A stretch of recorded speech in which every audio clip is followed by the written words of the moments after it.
Mon fils a oublié d'appuyer sur le bouton fin et j'ai surpris une conversation avec sa famille, conversation grâce à laquelle j'ai appris comment il me traite réellement. Elle est tellement stupide qu'elle ne voit pas ce qui se passe réellement.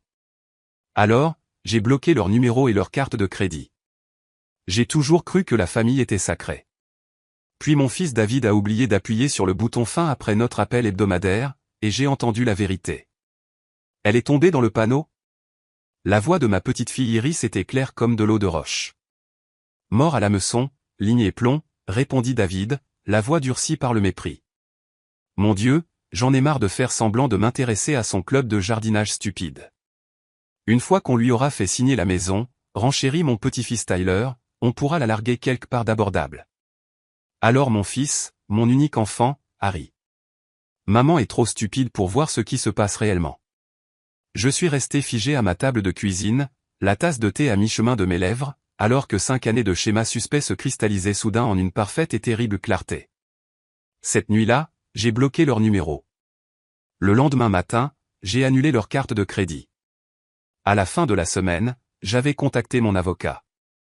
Quand ils sont arrivés à ma porte, paniqués et exigeant des explications, je n'ai pas répondu. La famille, ce n'est pas une question de sang. À 78 ans, je vis enfin pour moi, peignant mon appartement baigné de soleil levant dans les couleurs de mon choix. Avant de continuer, abonnez-vous pour plus d'histoires qui parlent de la force silencieuse qui sommeille en chacun de nous. Laissez un commentaire pour nous dire d'où vous regardez. Avez-vous déjà découvert les vrais sentiments de quelqu'un quand il pensait que vous n'écoutiez pas? Partagez votre histoire dans les commentaires ci-dessous. Comment avez-vous réagi à une trahison inattendue? Je me souviens du jour où tout a changé comme si c'était hier. J'étais assise à ma table de cuisine en train de siroter une tisane à la camomille quand mon téléphone a sonné. C'était mon fils David qui appelait pour notre appel hebdomadaire de contrôle.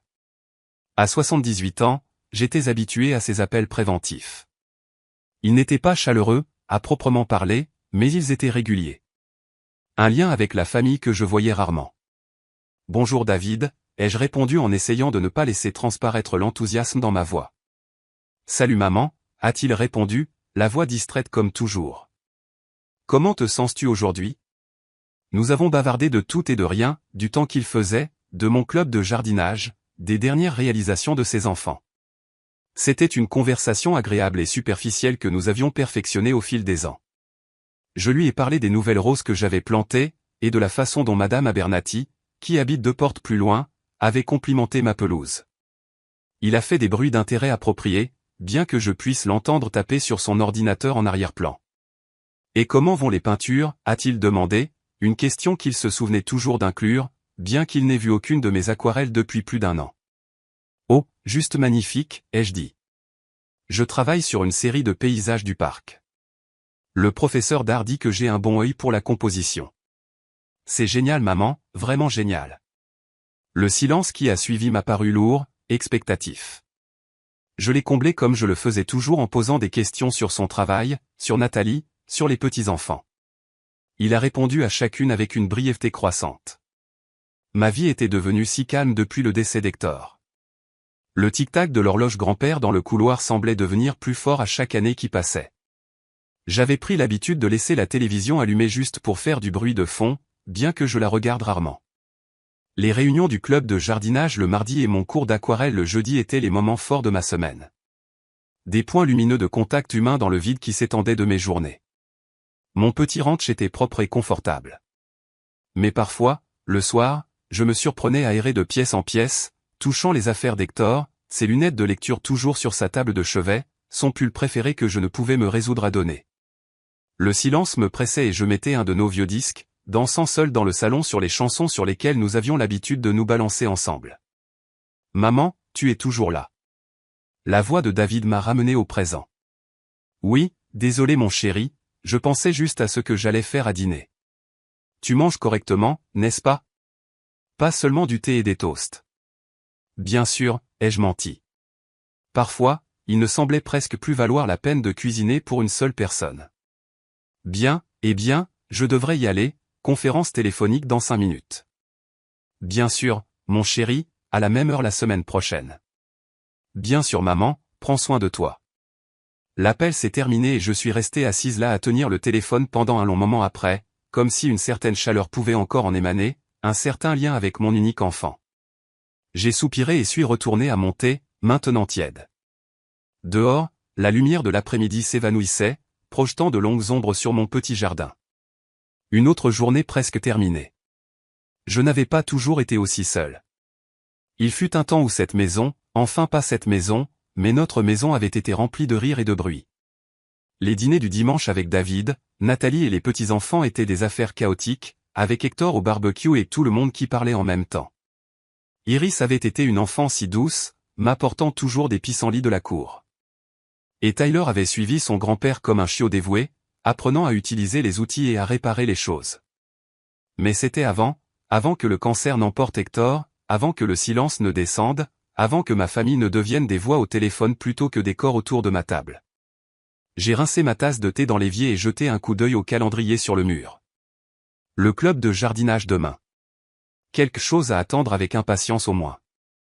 Je porterai mon cardigan bleu, celui dont Zineya disait qu'il faisait ressortir mes yeux. Peut-être qu'après nous déjeunerions dans ce petit café de Main Street. Ma sœur était douée pour prendre de mes nouvelles. Bien qu'à 83 ans, elle ait ses propres problèmes de santé à gérer. Alors que je me préparais à aller me coucher ce soir-là, j'ai aperçu mon reflet dans le miroir de la salle de bain. Quand étais-je devenue si vieille? La femme qui me regardait en retour portait l'alliance d'Hector autour du cou, les cheveux argentés en un carré soigné et des yeux qui avaient vu trop de pertes. Je me reconnaissais à peine parfois. Juste toi et moi maintenant, ai-je chuchoté à mon reflet, une habitude que j'avais développée dans les années qui ont suivi le décès d'Hector. Parfois, me parler était la seule conversation que j'avais de toute la journée. Le diagnostic d'Hector était arrivé comme un coup de tonnerre par temps clair. Cancer du pancréas de stade 4. 6 mois, peut-être un an avec traitement. Nous avions prévu une croisière en Alaska pour notre 50e anniversaire de mariage. Au lieu de cela, nous avons passé ces mois à aller et venir dans les hôpitaux, à apprendre une terminologie médicale que personne ne devrait avoir à connaître, à regarder l'homme le plus fort que j'ai jamais aimé se faner sous mes yeux. David m'avait soutenu au début, venant nous voir régulièrement, amenant les petits-enfants pour réconforter leur grand-père. Nathalie avait organisé un train de repas avec le groupe de leur église. Mais au fur et à mesure que les mois passaient et que l'état d'Hector empirait, leurs visites sont devenues moins fréquentes. Les enfants ont l'école, expliquait-il. Le travail est fou en ce moment. J'ai compris. La vie continue même quand on a l'impression que la vôtre est immobile. Les dernières semaines, Hector était à peine conscient. La morphine gardait le pire de la douleur à distance. J'ai dormi dans une chaise à côté de son lit d'hôpital, lui tenant la main, lui racontant des histoires sur notre vie ensemble, me remémorant le jour où nous nous étions rencontrés à cette danse de l'USO en 62. Son uniforme si impeccable, ma robe si bleue. Tu étais la plus jolie fille là-bas, avait-il chuchoté lors d'un de ces moments lucides, sa voix une ombre du baryton robuste que j'avais aimé. Quand il s'est finalement éteint, c'était tôt le matin. Je somnolais dans la chaise, lui tenant toujours la main. J'ai senti le changement avant d'ouvrir les yeux, un subtil changement dans l'univers au moment où son âme partait. L'infirmière a dit que c'était paisible, qu'il n'avait pas souffert à la fin. Je voulais la croire. Les funérailles ont été bien fréquentées. Hector avait été aimé dans notre communauté. Pompier volontaire pendant 30 ans, entraîneur de ligue, diacre à notre église. David a fait un bel éloge funèbre. Nathalie s'est occupée de la réception après. Les petits-enfants, adolescents à l'époque, semblaient maladroits autour de moi, ne sachant pas quoi dire à une grand-mère transformée du jour au lendemain en veuve. Nous allons vérifier tous les jours maman, avait promis David alors que les derniers invités partaient. Tu ne seras pas seul dans cette épreuve. Pendant un certain temps, il a tenu cette promesse. Les appels quotidiens sont devenus tous les 2 jours, puis 2 fois par semaine, puis se sont installés dans le rituel du dimanche après-midi. Les dîners du dimanche ont continué pendant quelques mois, mais ont progressivement diminué. Maman, nous emmenons les enfants au lac ce week-end. Maman, les parents de Nathalie sont en ville. Maman, Tyler a un tournoi. Des raisons valables, tout autant qu'elles sont. La vie continue.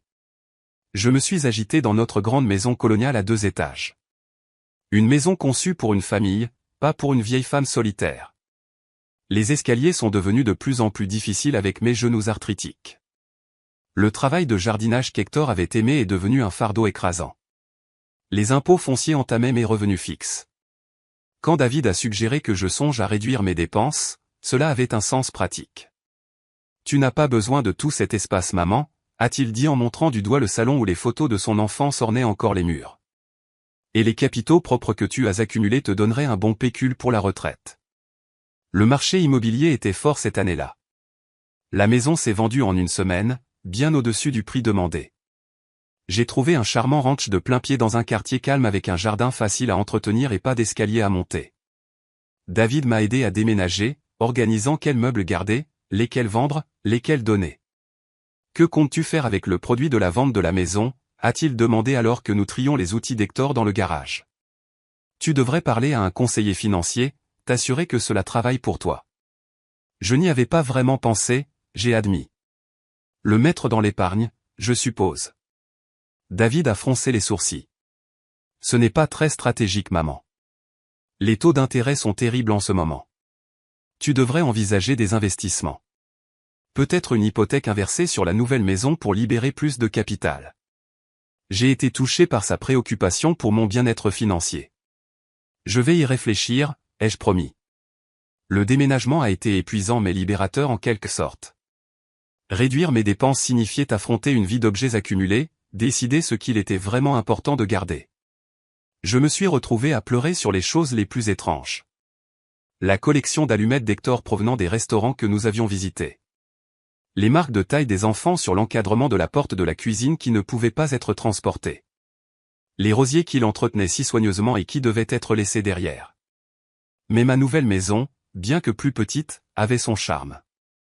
Une baie vitrée parfaite pour mon fauteuil de lecture. Une cuisine avec des appareils électroménagers modernes qui rendaient la cuisine pour une personne légèrement moins déprimante. Un abri de jardin que j'ai transformé en studio pour ma peinture. Je me suis installé dans une nouvelle routine, un nouveau chapitre de ma vie que je n'avais jamais prévu, mais que je devais embrasser néanmoins. David a semblé soulagé une fois que je me suis installé. C'est beaucoup plus facile à gérer pour toi, maman, a-t-il dit en examinant l'espace de vie compact. Et si tu as besoin d'aide, nous ne sommes qu'à un coup de fil. Je le croyais à l'époque. Je n'avais aucune raison de ne pas le faire.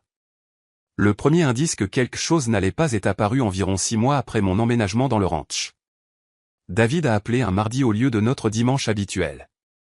Maman, j'y pensais, a-t-il commencé sans préambule. As-tu mis à jour ton testament depuis le décès de papa? La question m'a prise au dépourvu. Non, je n'ai pas eu le temps de le faire, pourquoi tu demandes? C'est juste une bonne pratique, a-t-il dit doucement. S'assurer que tout est en ordre. J'ai un ami avocat qui est spécialisé dans le droit des aînés. Il pourrait t'aider à tout rationaliser, à t'assurer que tes souhaits sont clairs. Droit des aînés, ai-je répété, quelque peu surprise par le terme. Je ne suis pas une personne âgée, David, je suis juste expérimenté. Il arrimait cela à sonner faux. Bien sûr, maman, mais c'est quand même intelligent d'avoir tout en ordre. Je pourrais prendre rendez-vous si tu le souhaites. J'ai refusé, disant que j'allais y réfléchir. La conversation m'a laissé vaguement mal à l'aise, bien que je n'arrive pas à mettre le doigt sur la raison. Une semaine plus tard, Nathalie a appelé, ce qu'elle faisait rarement. Je prends juste des nouvelles de ma belle-mère préférée, a-t-elle dit joyeusement. David a mentionné que tu ne te sentais peut-être pas très bien. Ah bon, j'allais parfaitement bien, je n'avais mentionné aucun problème de santé lors de notre dernier appel. Oh, peut-être que j'ai mal compris. Comment te sens-tu, prends-tu tous tes médicaments correctement, manges-tu bien? Les questions ont continué, sont dans ma routine quotidienne, ma santé, mes finances, de manière détournée. À la fin de l'appel, j'avais l'impression d'avoir été interviewé plutôt que d'avoir eu une conversation avec la famille. Puis les petits-enfants ont commencé à apparaître. Iris, maintenant âgée de 22 ans, s'est présentée à l'improviste un après-midi, tout sourire et flatterie. Grand-maman, tu es incroyable. J'adore ce que tu as fait avec tes cheveux. Nous avons pris le thé dans le jardin en rattrapant sa vie. Elle avait abandonné le collège communautaire, était entre 2 emplois, comme elle l'a dit, essayant de se trouver. Alors qu'elle partait, elle a hésité à la porte. Grand-maman, je déteste demander, mais je suis un peu à court d'argent, juste jusqu'à ce que je me remette sur les rails. Pourrais-tu peut-être m'aider? 5 000 $ couvriraient mon loyer et mes dépenses pendant quelques mois pendant que je cherche un emploi. $5000 était une somme importante, mais c'était ma petite fille et elle ressemblait tellement à David à cet âge-là, avec les yeux d'Hector et mon menton obstiné. J'ai écrit le chèque, ressentant une chaleur bienfaisante d'être nécessaire, d'être utile à ma famille. 2 semaines plus tard, je l'ai vue en ville, des sacs de boutique chers accrochés à ses bras, une nouvelle coiffure qui a dû coûter des centaines de dollars. Elle ne m'a pas vu la regarder de l'autre côté de la rue. Tyler est venu ensuite avec une proposition d'affaires plutôt qu'une demande directe. À 25 ans, il avait la confiance et le charme de son père. C'est une start-up technologique grand-maman, a-t-il expliqué en me montrant des imprimés brillants avec des graphiques et des projections. Nous développons une application qui va révolutionner la façon dont les gens font leurs courses. Le retour sur investissement potentiel est énorme. Cela semble très impressionnant, ai-je dit, bien que je comprenne peu le jargon technique qu'il utilisait. Mais je ne connais rien à l'investissement dans les startups. C'est pourquoi tu m'as moi, a-t-il dit en me tapotant la main. Je ne conduirai jamais ma grand-mère préférée dans le mur. $10 000 te permettent d'entrer au rez-de-chaussée. Tu pourrais doubler ton argent en un an. Encore une fois, j'ai écrit le chèque, me disant que c'était un investissement dans l'avenir de mon petit-fils autant que le mien. 6 mois plus tard, quand j'ai demandé nonchalamment à David comment allait l'entreprise de Tyler, il a eu l'air momentanément confus. Oh, ça n'a pas marché. Ce genre de choses arrive dans le monde des startups. Risque élevé, récompense élevée. La prochaine fois que j'ai vu Tyler, il conduisait une nouvelle voiture de sport. Vers cette époque, j'ai rencontré Milos lors d'une danse pour seniors au centre communautaire. Il m'a invité à danser sur une chanson de Frank Sinatra et son charme d'antan a été immédiatement captivant. Il avait 75 ans, était un ingénieur à la retraite qui avait immigré de Serbie dans sa trentaine. Son accent était encore fort, ses sourcils plus broussailleux qu'il ne semblait possible et son rire était contagieux. « Tu danses comme une femme beaucoup plus jeune », m'a-t-il dit alors que nous nous balancions sur la musique. Comme une brise de printemps. Personne ne m'avait courtisé depuis des années. J'ai senti un rougissement me monter au cou, je me suis senti jeune à nouveau d'une manière que je n'avais pas ressentie depuis le diagnostic d'Hector. Milos m'a demandé mon numéro et je le lui ai donné sans hésitation. Notre premier rendez-vous était à une matinale au vieux théâtre du centre-ville, suivi d'un café dans un café où il connaissait le propriétaire, un autre expatrié serbe qui nous a offert des pâtisseries faites maison. Milos m'a parlé de sa défunte épouse, de ses enfants qui vivaient sur la côte ouest, de sa vie à Belgrade avant de venir en Amérique. Je lui ai parlé d'Hector, de ma peinture, de mon jardin. Nous avons découvert un amour commun pour la musique classique et les documentaires historiques. Il est devenu un élément régulier de ma vie. Visite de musée le mercredi, dîner dans son condo ou chez moi le samedi, excursions occasionnelles dans les villes côtières que je n'avais jamais explorées malgré le fait de vivre si près. Pour la première fois depuis le décès d'Hector, je me suis senti vraiment vivante à nouveau, vue pour qui j'étais plutôt que d'être définie par mon veuvage. Quand j'ai mentionné Milos à David lors d'un de nos appels, sa réaction a été immédiate et inquiétante. « Maman, tu connais à peine ce type. Combien lui as-tu parlé de tes finances ? » « Rien, ai-je dit, prise au dépourvu. »« Pourquoi je le ferais ? Nous parlons d'art, de musique et de voyage, pas d'argent. »« Tu dois faire attention, » a insisté David. Il y a beaucoup d'escrocs qui ciblent les personnes âgées. Les veuves solitaires avec des économies sont des cibles privilégiées. Milos n'est pas comme ça, ai-je protesté. Il est propriétaire de son condo, il a une bonne pension de son travail d'ingénieur. Il ne s'intéresse pas à mon argent. Mais l'avertissement de David a planté une graine de doute que je n'arrivais pas à secouer. La prochaine fois que Milos et moi avons dîné, je me suis surprise à chercher des signes de tromperie, des indices que son intérêt pour moi pourrait être motivé financièrement. Il n'y en avait pas, mais le doute est resté, une petite ombre sur mon bonheur. Pendant ce temps, ma sœur Zineya avait observé l'implication croissante de ma famille dans ma vie avec une inquiétude croissante. Il ne venait jamais autant quand Hector était vivant, a-t-elle fait remarquer lors d'un de nos déjeuners hebdomadaires. Maintenant, tout d'un coup, ils s'intéressent tellement à ton bien-être. C'est leur famille, ai-je dit sur la défensive. Ils se soucient de moi.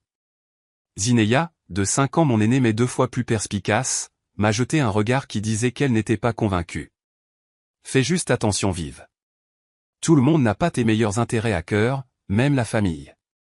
J'ai rejeté ces inquiétudes comme étant le cynisme naturel de l'âge. Mais au fur et à mesure que les mois passaient, un schéma a commencé à émerger qui était de plus en plus difficile à ignorer. La réaction de David et Nathalie à Milos est passée d'inquiète à activement hostile. Ils ont commencé à venir à l'improviste quand ils savaient qu'il serait en visite, créant des situations maladroites où ils s'excusaient poliment. Nous nous inquiétons juste pour toi maman, disait David après le départ de Milos. Tu ne connais pas vraiment cet homme. Il est gentil et respectueux, nous apprécions la compagnie l'un de l'autre, ai-je insisté. Les hommes de son âge ne s'intéressent qu'à une chose, a ajouté Nathalie, et ce n'est pas la conversation. J'étais choqué. J'ai 78 ans, je pense que je suis au-delà du point d'être abusé de cette façon. Les commentaires ont continué, des remarques subtiles sur son accent, ses antécédents et ses intentions. David appelait chaque fois que Milos et moi avions des projets, ayant soudainement besoin d'une aide urgente. Nathalie prévoyait des déjeuners qui entraient en conflit avec nos sorties, m'obligeant à choisir. Quand David a finalement suggéré que ma relation avec cet étranger manquait de respect à la mémoire d'Hector, j'ai craqué. Ton père voudrait que je sois heureuse, ai-je dit en larmes. Papa voudrait que tu sois en sécurité, a rétorqué David. J'ai choisi la paix au bonheur et j'ai mis fin à ma relation avec Milos. La douleur dans ses yeux était insupportable. Ils ont tort à mon sujet, a-t-il dit doucement. Mais je comprends que la famille est importante. Si tu changes d'avis, tu sais où me trouver. Milos parti, mon monde s'est limité à ma maison, au club de jardinage et à ma famille de plus en plus exigeante. Les visites des petits-enfants se terminaient toujours par des demandes. De l'argent pour les réparations de voitures, les demandes d'admission à l'université, les dépôts de garantie. Je donnais ce que je pouvais, me disant que c'était ce que faisaient les grands-mères. Nathalie a commencé à admirer mes biens lors de ses visites.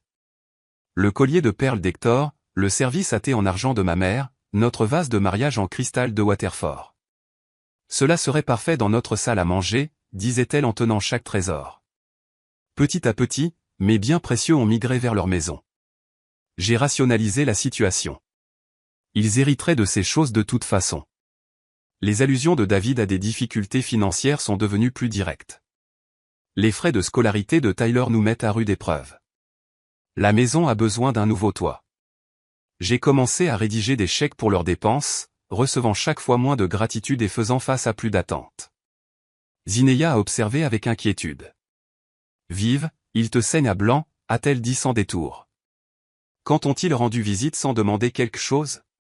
C'est leur famille, ai-je répété comme un mantra. La famille cède. La famille n'abuse pas, a-t-elle rétorqué. Hector serait furieux. J'ai changé de sujet, mais dans des moments calmes seul dans ma maison de plus en plus dépouillée, je me suis demandé si elle n'avait pas raison. Les mois qui ont suivi ma rupture avec Milos ont été intensément solitaires. Je me suis lancé à corps perdu dans la peinture, passant des heures dans mon studio de jardin, exprimant des émotions que je ne pouvais pas exprimer à voix haute. Les appels de David ont augmenté, se terminant toujours par des questions financières. Peut-être devrions-nous consolider tes comptes maman? Nathalie et moi pourrions t'aider à gérer les choses. J'ai commencé à sentir que je les décevais en maintenant mon indépendance. Nathalie a commencé à surveiller mes médicaments, suggérant que j'avais besoin d'aide pour me souvenir des pilules ou peut-être de quelqu'un pour vérifier tous les jours. Je suis parfaitement capable de prendre mes propres médicaments, ai-je insisté. Il n'y a pas de honte à accepter de l'aide à ton âge, a-t-elle répondu d'un ton condescendant. Les visites des petits-enfants ont suivi un schéma. Iris complimentait mes pâtisseries tout en expliquant sa dernière crise. Je déteste demander grand-maman, mais je suis à court d'argent ce mois-ci. Tyler aidait à la réparation de la maison, puis mentionnait des problèmes de voiture ou des dettes de carte de crédit. Chaque fois, j'ai écrit un chèque, me disant momentanément qu'on avait besoin de moi. Mais mes économies ont diminué tandis que leur situation s'améliorait. Rénovation de cuisine, nouvelle voiture, vacances en Europe. Tyler a publié des photos de cancans. Iris est arrivée avec des sacs à main de créateurs. J'ai réduit mes dépenses de luxe. Les déjeuners avec Zinea sont devenus mensuels. J'ai annulé mon abonnement à l'orchestre symphonique, j'ai commencé à faire des achats dans les magasins à rabais.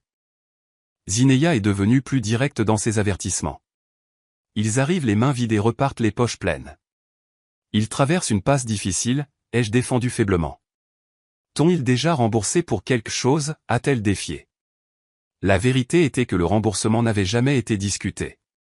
L'argent coulait dans un seul sens, pour ne jamais revenir. J'ai commencé à remarquer le schéma.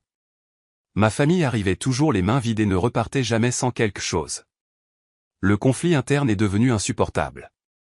L'instinct maternel de subvenir aux besoins en guerre avec la conscience de l'exploitation. J'ai pensé à Milos plus souvent, me souvenant de son évaluation brutale. Tu es en train d'être comment dire, traire comme vache. À l'époque, j'avais été offensé. Maintenant, je me suis demandé s'il n'avait pas simplement dit une vérité que personne d'autre ne voulait dire. Un après-midi, j'ai trouvé une photo de David enfant, tenant fièrement un poisson qu'il avait attrapé avec Hector. Son sourire était sincère, ses yeux brillants d'amour.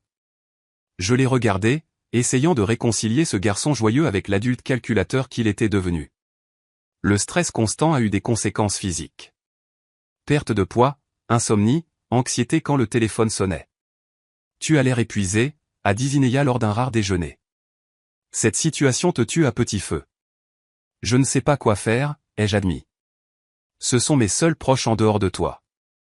Cela ne leur donne pas le droit de te saigner à blanc. Hector n'aurait jamais permis ça. Hector n'est pas là, ai-je dit. Et je ne suis pas aussi forte que lui. N'importe quoi. Tu es tout aussi forte. Tu as juste besoin de t'en souvenir. Quelque chose a changé en moi.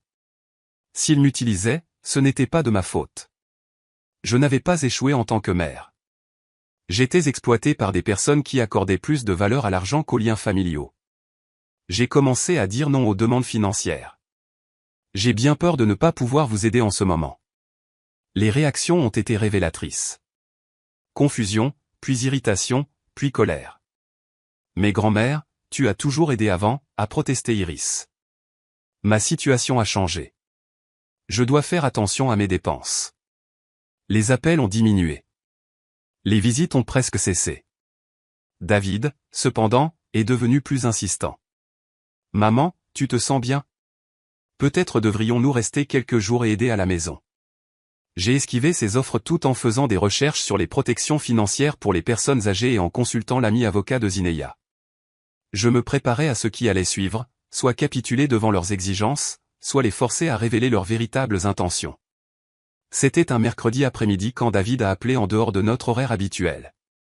J'étais dans mon studio en train de travailler sur un paysage à l'aquarelle quand mon téléphone a sonné. J'ai envisagé de laisser passer l'appel et d'aller à la messagerie vocale. J'étais à un point crucial de la peinture, essayant de capturer la qualité exacte de la lumière à travers les arbres. Mais des années d'instinct maternel ont gagné. Et s'il s'agissait d'une urgence?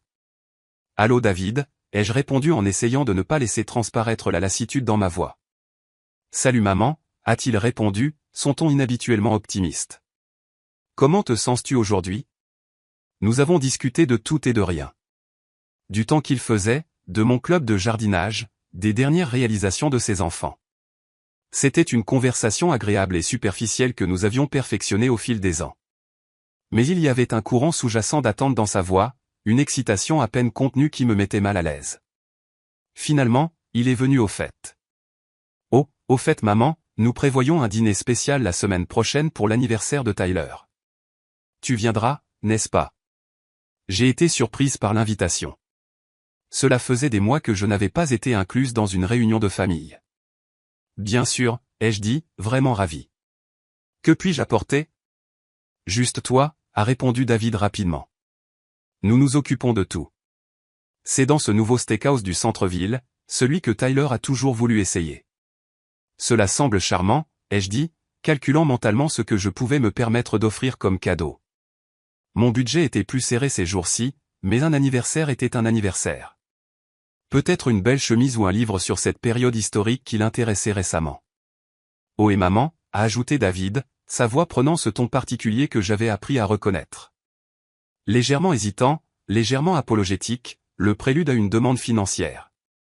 Je déteste demander, mais pourrais-tu transférer environ $300 sur le compte de Nathalie? Les traiteurs ont besoin d'un acompte et nous sommes un peu à court ce mois-ci. J'ai froncé les sourcils, confuse. Je pensais que tu avais dit que c'était au steakhouse, n'est-ce pas? Oui, a-t-il dit rapidement. Ils ont une salle privée pour les fêtes. C'est ce qui a besoin de l'acompte. Cela n'avait pas vraiment de sens. Les restaurants retenaient généralement les réservations avec une carte de crédit, pas un dépôt en espèces, mais j'ai laissé passer. bien sûr Davet, ai-je dit en utilisant son surnom d'enfance. Je vais l'envoyer tout de suite. Merci maman, tu es un bijou. Je t'aime. Je t'aime aussi mon chéri. Je l'ai entendu bouger comme pour raccrocher. Mais l'appel ne s'est pas terminé. Au lieu de cela, j'ai entendu un bruit de pas, puis des voix qui devenaient plus claires comme s'il avait posé le téléphone sans mettre fin à l'appel. Elle est tombée dans le panneau? C'était la voix d'Iris, sans équivoque, suivie d'un rire qui m'a glacé le sang. Mort à l'hameçon, ligne et plomb, répondit David, sa voix complètement différente, dure, méprisante. Mon Dieu, j'en ai tellement marre de ces appels, de faire semblant de m'intéresser à son stupide club de jardinage et à ses peintures pathétiques qu'elle fait. Eh bien, continue comme ça. La voix de Nathalie maintenant acérée comme du verre. Le dîner d'anniversaire sera parfait. Elle s'est sentie laissée de côté ces derniers temps, alors elle viendra certainement et apportera un cadeau, probablement de l'argent. Tu sais comment elle est, a dit Tyler d'un ton insouciant comme toujours. Et nous pouvons relancer l'idée d'une hypothèque inversée, a ajouté papa. Avec la bonne pression, elle finira par céder. Ouais, papa est intelligent, a convenu Iris. Une fois qu'on lui aura fait signer la maison, on pourra la faire déménager dans une résidence assistée abordable. La maison familiale est trop précieuse pour être gaspillée sur elle. Elle n'a pas besoin de tout cet espace. J'ai entendu David à nouveau, sa voix professionnelle. Il faut juste être patient, encore un peu. Le compte de retraite à lui seul nous mettra tous à l'abri. Sans parler de l'argent de l'assurance d'Hector qu'elle n'a pas touché. Il devrait être utilisé pour les besoins de la famille, pas être assis sur un compte. Maman est trop stupide pour voir ce qui se passe réellement. Elle l'a toujours été. Tout comme papa disait, faible et facilement manipulable. J'étais assise, figée à ma table de cuisine, une tasse de thé à mi-chemin de mes lèvres, alors que 5 années de schéma suspect se cristallisaient soudain en une parfaite et terrible clarté. La famille que je croyais avoir, le fils que j'avais élevé, les petits-enfants que j'avais adorés, s'étaient joués de moi. Je n'étais rien pour eux qu'un chéquier, une ressource à épuiser et à jeter. La révélation a été comme un coup physique, me coupant le souffle. J'ai mis fin à l'appel avec des doigts tremblants, mais leur rire, leurs paroles cruelles continuaient de résonner dans mon esprit. Je suis restée assise là alors que l'obscurité tombait, la tasse de thé refroidissant dans mes mains, traitant la trahison, travaillant à travers les étapes du deuil qui étaient horriblement familières mais entièrement différentes de celles que j'avais vécues lorsque j'avais perdu Hector. C'était une mort d'une autre nature. La mort des illusions, de la famille que je croyais avoir, de l'amour auquel j'avais cru malgré des preuves croissantes du contraire. Cela faisait mal d'une manière que je ne savais pas pouvoir encore ressentir. Une douleur qui allait au-delà du physique dans un royaume de pure angoisse émotionnelle. Que avais-je fait pour mériter un tel mépris? Avais-je été une mère terrible, une grand-mère décevante ou était-ce simplement qui ils étaient, qui ils avaient toujours été sous le vernis d'affection familiale? Les questions tourbillonnaient dans mon esprit alors que la nuit s'épaississait autour de moi, alors que la maison devenait silencieuse, sauf pour le tic-tac de l'horloge grand-père dans le couloir. L'horloge d'Hector, la seule chose que j'avais insisté pour ramener de notre ancienne maison, le rythme cardiaque constant de notre vie ensemble. Que ferait Hector dans cette situation? La question est venue spontanément, mais avec elle est venue une idée claire. Hector ne se laisserait pas utiliser de cette façon. Hector protégerait ce que nous avions construit ensemble, s'assurerait que le travail de notre vie ne soit pas gaspillé par ceux qui n'appréciaient pas sa valeur. Non pas seulement la valeur monétaire, mais la valeur de l'amour et du sacrifice qu'elle représentait. Alors que les premières lueurs de l'aube filtraient à travers la fenêtre de la cuisine, je savais ce que je devais faire. L'exploitation financière des personnes âgées n'est souvent pas signalée parce que les victimes ont honte ou ont peur de perdre des liens familiaux. Si cette histoire vous touche, visitez weyohourglass.org pour obtenir des ressources sur la façon de vous protéger ou de protéger vos proches contre l'exploitation. Que feriez-vous à la place de Vivian? J'ai passé cette nuit dans un état d'animation suspendu, bougeant à peine de ma chaise de cuisine alors que l'obscurité tombait, puis cédait progressivement à la lumière grise de l'aube. La trahison s'est sentie physique, un poids pesant sur ma poitrine, rendant la respiration difficile. J'ai comparé ce deuil à la perte d'Hector et je l'ai trouvé à la fois similaire et profondément différent. Quand Hector est mort, j'ai perdu quelqu'un qui m'aimait inconditionnellement. C'était perdre des gens que je pensais m'aimer seulement pour découvrir que cela avait été conditionnel tout le temps. Conditionnel à ce que je pouvais fournir, à ce que je pouvais donner, à ce que je valais en dollars et en cents. La lutte intérieure était atroce. Ce n'étaient pas des étrangers qui m'avaient trompé. C'était mon fils, mes petits-enfants, ma belle-fille, les gens que j'avais aimés, nourris, sacrifiés pour. Comment pouvais-je réconcilier le David qui s'était assis à mon chevet d'hôpital après mon opération de la hanche, me tenant la main et me lisant pendant des heures, avec le David qui m'avait traité de stupide et de faible dans mon dos? Comment pouvais-je faire le lien entre le souvenir d'Iris enfant me rapportant des bouquets de pissenlits et des cartes faites à la main, et la jeune femme qui riait à l'idée de manipuler sa grand-mère? Une partie de moi voulait les confronter immédiatement, rappeler David et exiger une explication, leur demander comment ils pouvaient me traiter avec un tel mépris. Mais une autre partie, peut-être plus sage, savait que la confrontation ne mènerait qu'à des démentis, au gaslighting, à ce qu'on me dise que j'avais mal entendu ou mal compris. Non, cela exigeait une approche différente. Cela exigeait une stratégie, pas une émotion. Cela exigeait que je sois plus forte que je ne l'avais été depuis des années. Alors que le soleil se levait pleinement, projetant de longues ombres sur le sol de ma cuisine, j'ai pris ma décision. Je me protégerai, mes ressources, ma dignité. Je ne leur permettrai pas de prendre quoi que ce soit d'autre de moi. Ni mon argent, ni ma maison, ni mon respect de soi. Le premier appel que j'ai fait a été à Zenia. Malgré l'heure matinale, elle a répondu à la deuxième sonnerie, sa voix alerte. Ma sœur s'était toujours levée tôt. Biv, tout va bien?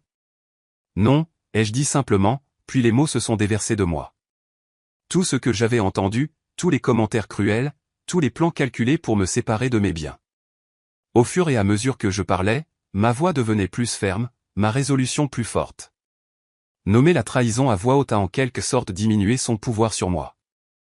Zineya est restée silencieuse pendant un long moment après que j'ai terminé. Alors j'arrive. Ne fais rien tant que je ne suis pas là. Elle est arrivée dans l'heure qui a suivi, apportant du café et son attitude pratique habituelle. À 83 ans, ma sœur était toujours une force de la nature, ses cheveux blancs coupés en un carré élégant, sa posture militaire droite malgré l'arthrite qui la tourmentait les jours de pluie. J'aurais dû t'écouter, ai-je dit, les larmes coulant enfin alors qu'elle m'enveloppait dans une étreinte féroce. Tu as tout vu depuis le début. Ça n'a plus d'importance maintenant, a-t-elle dit avec brusquerie en posant son sac à main et le plateau en carton de tasse à café. Ce qui compte, c'est ce qu'on fait ensuite. Nous nous sommes assises à ma table de cuisine, la même table où j'avais reçu l'appel téléphonique dévastateur, et nous avons élaboré un plan. Zineya avait toujours été la personne pratique, la stratège de mon rêveur. Maintenant, sa clarté de pensée était exactement ce dont j'avais besoin. Premièrement et avant tout, a-t-elle dit en sortant un bloc-notes et un stylo de son sac à main, nous devons protéger tes biens immédiatement. Quel accès David a-t-il à tes comptes? J'ai expliqué l'accès partagé que je lui avais donné pour surveiller mes comptes. Les cartes de crédit où j'en avais fait des utilisateurs autorisés. Le compte courant joint que nous avions créé pour les urgences. Zineya a pris des notes. Son écriture aussi précise que jamais. Tout cela doit être changé aujourd'hui. Maintenant, si possible. Mais que vais-je leur dire, ai-je demandé, encore prise dans la toile d'obligation familiale, encore inquiète de blesser leurs sentiments malgré tout. Rien pour l'instant, a dit Zineya fermement.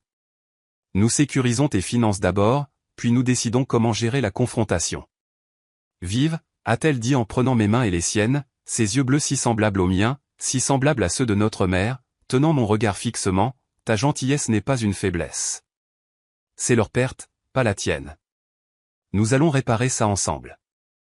Sa confiance en moi a été comme une bouée de sauvetage lancée à une femme qui se noie. Je m'y suis accroché, puisant ma force dans sa certitude alors que la mienne était en lambeaux. D'accord, ai-je dit en redressant mes épaules, dis-moi ce qu'il faut faire. Les quelques jours suivants se sont passés dans un flou d'activités. Tout d'abord, j'ai appelé ma banque et j'ai annulé tout l'accès partagé que j'avais donné à David pour surveiller mes comptes. Le représentant du service à la clientèle a été serviable mais inquiet. Madame Harmon, êtes-vous sûre de vouloir retirer votre fils de tous ses comptes? Il est autorisé depuis un certain temps. J'en suis tout à fait sûr, ai-je dit fermement. En fait, j'aimerais ouvrir de tout nouveaux comptes et y transférer mes fonds. Et j'aimerais changer tous mes mots de passe et mes questions de sécurité. Ensuite, j'ai appelé les sociétés de cartes de crédit où j'en avais fait des utilisateurs autorisés et j'ai révoqué leurs privilèges. Un représentant a demandé s'il y avait eu des accusations frauduleuses que je voulais signaler. Non, ai-je dit après un moment de réflexion. Pas frauduleux exactement, juste non autorisés dans l'esprit, sinon dans la lettre. J'ai bloqué leur numéro sur mon téléphone, changé mon mot de passe de messagerie et pris rendez-vous avec mon propre avocat. Pas l'ami de David qui se spécialisait dans le droit des aînés, mais Janet Kowalski, une femme perspicace dans la cinquantaine qui s'occupait des affaires de Zineia depuis des années. L'exploitation financière des personnes âgées est malheureusement courante, m'a dit Janet lors de notre consultation, son expression compatissante mais professionnelle, encore plus lorsqu'il s'agit de membres de la famille qui exploitent. Ils ont accès, ils ont confiance et ils ont souvent un sentiment de droit sur les biens des personnes âgées. Que puis-je faire pour me protéger, ai-je demandé. Beaucoup de choses en fait, a-t-elle répondu en sortant un bloc-notes juridique. Nous allons commencer par créer une fiducie révocable pour vos biens avec des dispositions claires pour vos soins. Nous allons mettre à jour votre testament en retirant David comme exécuteur testamentaire et en nommant quelqu'un en qui vous avez implicitement confiance, peut-être votre sœur. Nous allons mettre en place une procuration financière et une directive sur les soins de santé en nommant quelqu'un d'autre que votre fils. Et nous allons documenter cette conversation et les raisons de ces changements au cas où il y aurait un défi à votre compétence. L'implication était claire. David pourrait prétendre que j'étais mentalement incompétente lorsqu'il découvrirait qu'il avait été coupé. La pensée était à la fois exaspérante et profondément triste. Que mon propre fils remette en question ma santé mentale plutôt que de reconnaître ses propres méfaits en disait long sur la détérioration de notre relation. Lorsque le jour du dîner d'anniversaire de Tyler est arrivé, je n'étais pas là. Je n'ai envoyé ni cadeau, ni carte, ni explication de mon absence. Au lieu de cela, je visitais des communautés de retraite avec Zineia. Pas la résidence assistée abordable que David avait mentionnée, mais des communautés dynamiques et actives où je pourrais avoir mon indépendance et ma sécurité. Celle-ci a un atelier d'art pour les résidents, a mentionné la guide à Oakwood Village en nous montrant un espace lumineux et aéré avec des chevalets et un mur de tableaux terminés. Plusieurs artistes professionnels vivent ici et ils offrent des cours pour tous les niveaux de compétences. J'ai ressenti une étincelle d'intérêt, la première émotion positive que j'avais ressentie depuis l'appel téléphonique dévastateur. Ont-ils des expositions, des vernissages 2 fois par année? La guide a confirmé et il s'associe au collège communautaire pour des ateliers spéciaux. De nombreux résidents trouvent qu'ils ont plus de temps pour poursuivre leurs passions artistiques ici. À la fin de la journée, j'avais versé un acompte sur un appartement d'une chambre avec un petit bureau qui pourrait servir d'atelier. La communauté avait une sécurité 24 heures sur 24, une salle à manger pour les jours où je n'avais pas envie de cuisiner, un transport pour les rendez-vous médicaux et les courses et, surtout, un sentiment de communauté qui avait fait défaut à ma vie depuis le décès d'Hector.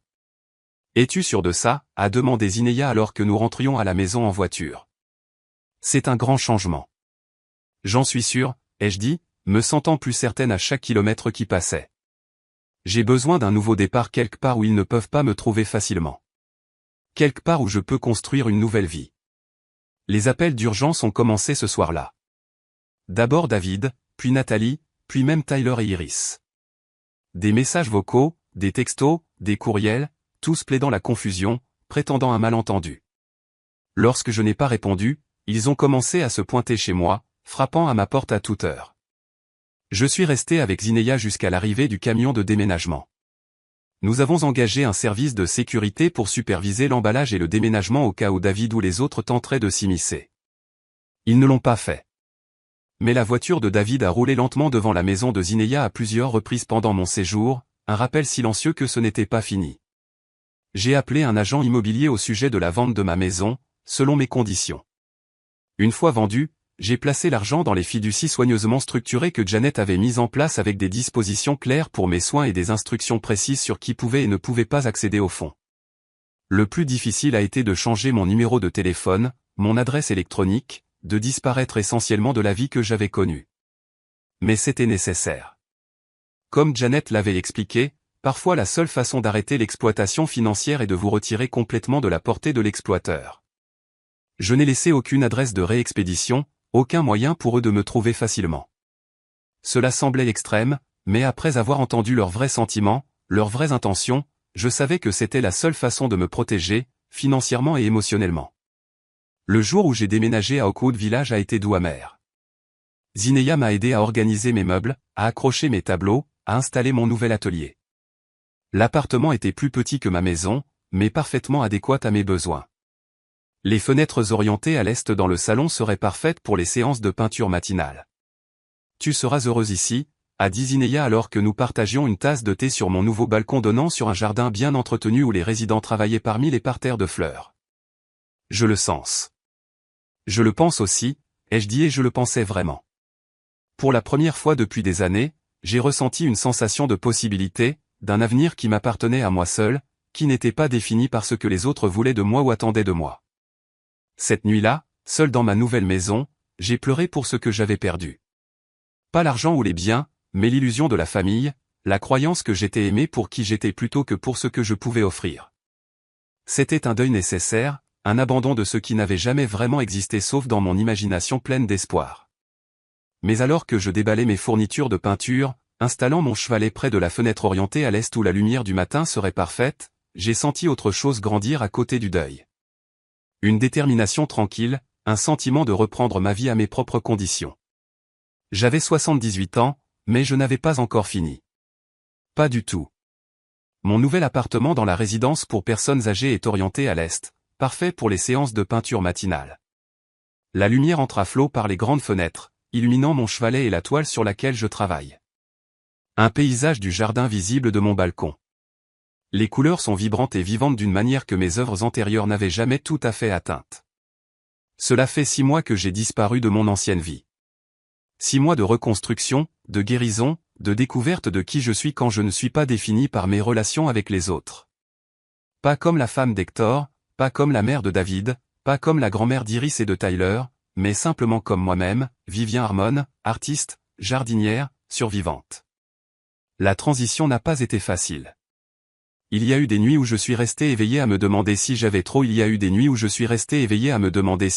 réagi, s'il n'y avait pas une explication innocente à ce que j'avais entendu. Mais ces moments sont devenus moins fréquents à mesure que je m'installais dans ma nouvelle vie. À mesure que je construisais de nouvelles routines, de nouvelles amitiés, de nouveaux objectifs. J'ai renoué avec Milos qui, il se trouve, suit un cours de danse ici 3 fois par semaine. Nos retrouvailles ont été maladroites au début. Moi, pleine d'excuses pour avoir mis fin aux choses si abruptement. Lui, gracieux mais méfiant. Mais petit à petit, nous avons reconstruit notre relation, plus forte maintenant pour avoir surmonté une séparation. Nous prenons les choses lentement, profitant de la compagnie l'un de l'autre sans pression ni attente. Il me fait rire, remet en question ma pensée, apprécie mon art d'une manière que peu d'autres ont jamais fait. Tu peins comme quelqu'un qui a vu à la fois la beauté et la douleur, m'a-t-il dit une fois en étudiant un paysage que je venais de terminer. Il y a de l'honnêteté dans tes coups de pinceau. Je me suis aussi fait de nouveaux amis. Margaret, une professeure d'anglais à la retraite qui anime le club de lecture. Carlos, un veuf qui entretient le jardin communautaire et partage ses légumes avec quiconque exprime de l'intérêt. Hélène, une ancienne danseuse de ballet qui enseigne maintenant le yoga doux aux résidents. Ils ne savent rien de mon passé, de la trahison qui m'a mené ici. Pour eux, je suis juste Vivien, la nouvelle résidente avec un talent pour les aquarelles et un penchant pour le thé Earl Grey. Les protections financières que j'ai mises en place se sont avérées nécessaires. David m'a retrouvé finalement. Bien sûr qu'il l'a fait. C'est mon fils. Il connaît mes habitudes, mes préférences. Il s'est présenté à Oakwood Village un après-midi. Le charme au maximum. Un bouquet de lys, mes préférés. Il s'en souvenait au moins. Maman, a-t-il dit quand je l'ai rencontré au centre communautaire plutôt que de l'inviter dans mon appartement. On s'est tellement inquiété. Pourquoi as-tu disparu comme ça? Pourquoi ne réponds-tu pas à nos appels? J'ai regardé mon fils, mon unique enfant, le bébé que j'avais allaité et nourri, le garçon à qui j'avais appris à faire du vélo et à lasser ses chaussures, l'homme que j'avais aidé à l'université, dans son premier appartement, et j'ai ressenti un mélange complexe d'amour et de lassitude. Je pense que tu sais pourquoi David, ai-je dit tranquillement. Je ne sais pas, a-t-il insisté, son expression étant un masque parfait de confusion et d'inquiétude. On a été frénétique. Nathalie a été bouleversée. Les enfants n'arrêtent pas de demander quand ils reverront leur grand-mère. Tu as oublié de raccrocher le téléphone, ai-je dit simplement. Après que tu m'aies demandé de l'argent pour le dîner d'anniversaire de Tyler, j'ai tout entendu. Toi, Nathalie, les enfants. J'ai entendu ce que vous pensiez vraiment de moi. Ce que vous avez planifié. Son visage a subi une série remarquable de transformations. Choc, déni, calcul, et finalement une sorte de reconnaissance résignée. Maman, tu as mal compris. Nous étions justes. S'il te plaît, arrête, les jeux interrompus, ma voix ferme malgré la douleur lancinante dans mon cœur. N'insulte pas mon intelligence en me mentant maintenant. Je t'ai entendu me traiter de stupide et de faible. J'ai entendu vos plans pour ma maison, mon compte de retraite, l'argent de l'assurance d'Hector. J'ai tout entendu, David. Il est resté silencieux pendant un long moment, ses mains tripotant le cellophane autour d'Hélice. Nous sommes une famille, a-t-il dit finalement, comme si cela expliquait tout, excusait tout. Oui, nous le sommes, ai-je convenu. C'est pourquoi ça a tellement fait mal d'entendre ce que vous ressentez vraiment pour moi. La famille devrait être une question d'amour, de respect, de soutien, pas d'exploitation. Nous t'aimons, a-t-il protesté, mais ça sonnait creux, même à mes oreilles, une défense réflexe plutôt qu'une déclaration sincère. Peut-être, ai-je concédé, mais pas assez pour me traiter avec dignité, avec un respect humain fondamental. Pas assez pour me voir comme une personne plutôt qu'une ressource. Que veux-tu de moi, maman, a-t-il demandé, un soupçon de frustration se glissant dans sa voix. Des excuses, David. Je suis désolé. Nous le sommes tous. Maintenant, pouvons-nous passer à autre chose, revenir à la maison? Tu nous manques. Je suis à la maison, ai-je dit en désignant le centre communautaire autour de nous, le jardin visible à travers les grandes fenêtres. C'est là que je vis maintenant. Quant à ce que je veux de toi, rien David. Je ne veux ni n'ai besoin de rien de toi. Le choc sur son visage était presque comique. L'idée que je n'avais peut-être pas besoin de lui, que je n'étais peut-être pas désespéré pour son attention et son approbation, ne lui était clairement jamais venue à l'esprit. Tu ne peux pas être sérieuse, a-t-il dit. Tu vas juste nous couper les ponts? Ta propre famille. Je ne vous coupe pas les ponts, ai-je précisé. J'établis des limites. Si vous voulez une relation avec moi, ce sera à de nouvelles conditions. Des conditions qui incluent le respect mutuel et l'honnêteté.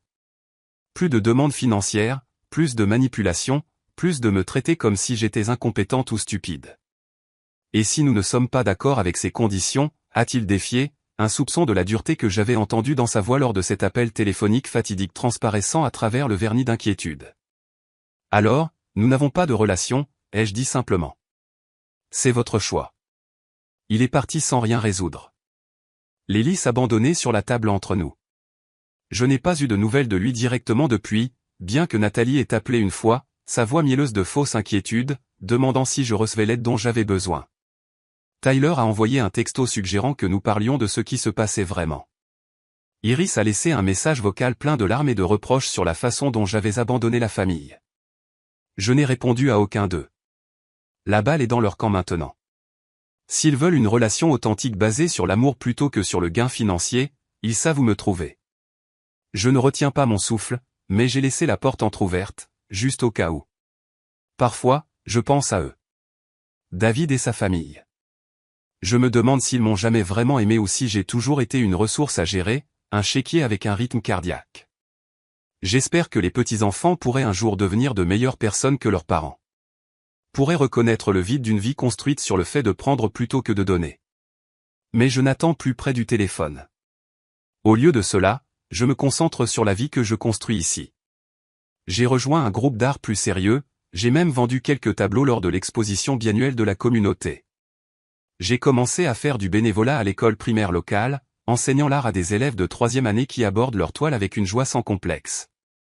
Je me suis fait des amis qui m'apprécient pour ma compagnie, ma conversation, ma perspective, pas pour ce que je peux leur donner matériellement. La famille n'est pas une question de sang, j'ai appris. C'est une question de respect, d'amour sans condition ni prix.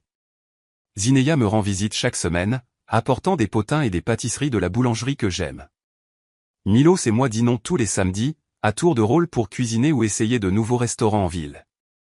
Carlos m'apporte des tomates du jardin. Margaret me prête des livres qu'elle pense que j'aimerais. Hélène m'a convaincu d'essayer le yoga malgré mes genoux arthritiques. C'est ma famille maintenant. Choisie plutôt que née dedans. Construite sur des soins mutuels plutôt que sur l'obligation ou l'exploitation. Ce n'est pas ce à quoi je m'attendais à ce stade de ma vie.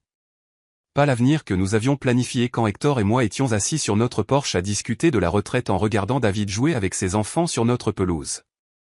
Mais c'est une bonne vie, une vie avec dignité et un but. À 78 ans, je vis enfin pour moi-même, peignant mes jours dans les couleurs de mon choix. La toile des années qui me restent est la mienne à remplir.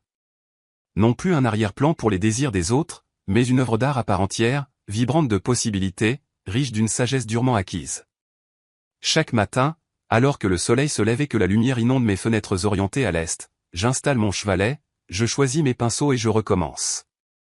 Coup de pinceau par coup de pinceau, choix par choix, je reprends possession de ma vie, de ma valeur, de ma joie. Et dans cet acte de création, je trouve une liberté que je n'aurais jamais cru possible. La liberté d'être pleinement, sans excuse, moi-même. Il n'est jamais trop tard pour recommencer. Quel nouveau départ envisagez-vous? Abonnez-vous à notre chaîne YouTube pour plus d'histoires inspirantes de résilience et de transformation. Si le voyage de Vivian vous a touché, veuillez partager cette histoire avec quelqu'un qui pourrait avoir besoin d'entendre son message d'espoir et de reprise de soi.